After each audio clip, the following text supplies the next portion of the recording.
Bonjour à tous, ça fait quelques semaines qu'on ne s'est pas eu en vidéo et pour cause, à l'heure du déconfinement, on reprend tous un petit peu chacun nos habitudes. C'est vrai qu'on a fait quelques vidéos pendant cette période de confinement et puis là, on a laissé un petit peu les choses reprendre leur cours normal. Et je voulais malgré tout profiter de ce petit trajet vers Chaland pour revenir en fait sur encore une fois le prêt garanti par l'État, parce que j'ai eu quelques retours de la part de clients et des expériences qui étaient à mon avis intéressantes de partager avec vous et surtout d'attirer votre attention, de vous mettre en garde sur 2-3 choses. Alors le premier point, comme souvent, pas de précipitation. Jamais prendre de décision à chaud dans la précipitation.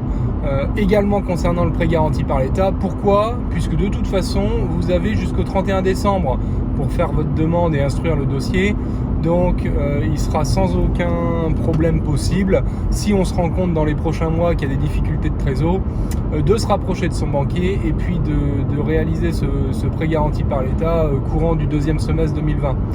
Donc ça, c'était le premier conseil, pas de précipitation, on en discute ensemble, vous venez nous voir au cabinet et puis on voit un petit peu si c'est opportun, pas opportun, quels sont les enjeux de ce prêt, et puis on a jusqu'à la fin de l'année pour dégainer. Deuxième point qui m'a un petit peu énervé, c'est concernant les frais annexes qu'il pourrait y avoir autour du prêt garanti. Alors comme l'a très bien dit le gouvernement, le prêt garanti par l'État, c'est un prêt à taux zéro. Alors pas vraiment à taux zéro, puisqu'on va le voir, il y a une garantie BPI qui est facturée 0,25 du montant emprunté, mais normalement il n'y a pas d'autres frais. Il peut y avoir une assurance qui peut être proposée sur le prêt, mais qui ne peut en aucun cas être imposée.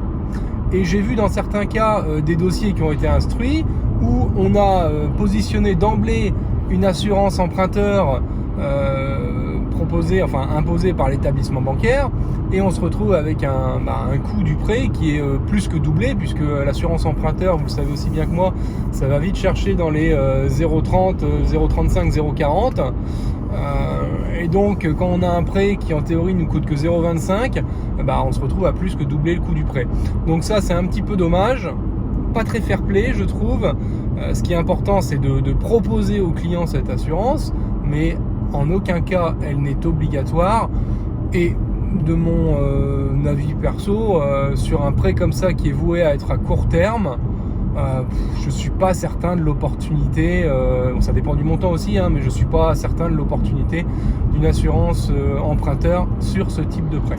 Alors toujours sur le prêt garanti par l'État, troisième point, qui rejoint un petit peu le premier, à savoir est-ce que j'en ai besoin ou pas de ce prêt garanti. J'ai rencontré une situation avec une entreprise où on n'a plus d'endettement. Il y avait un emprunt sur le fonds de commerce qui a été totalement remboursé, donc l'entreprise, la société est relativement saine.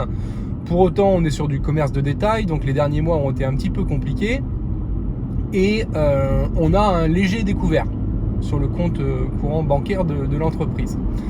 Et là, quelle ne fut pas ma surprise quand j'en discute avec le client pour savoir s'il avait sollicité un prêt garanti par l'État.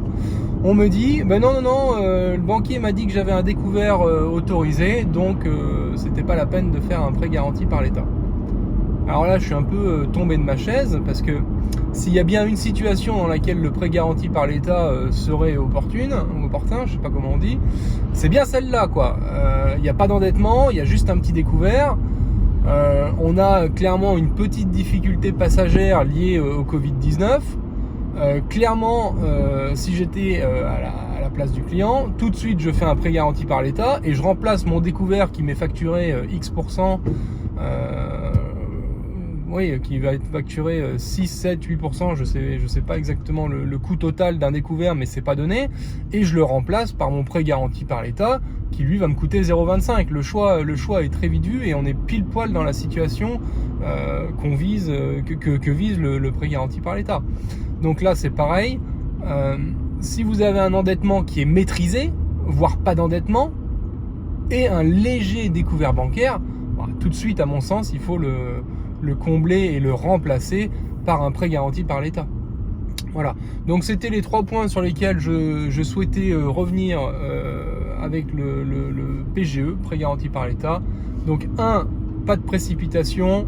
2, l'assurance, si vous la souhaitez, pourquoi pas, mais en aucun cas elle est obligatoire. Et dernier point, petit découvert, je sollicite le prêt garanti par l'État, ça me coûtera toujours moins cher. Voilà, c'était les petits conseils du jour. Et je vous dis à très bientôt pour de nouvelles aventures. Salut!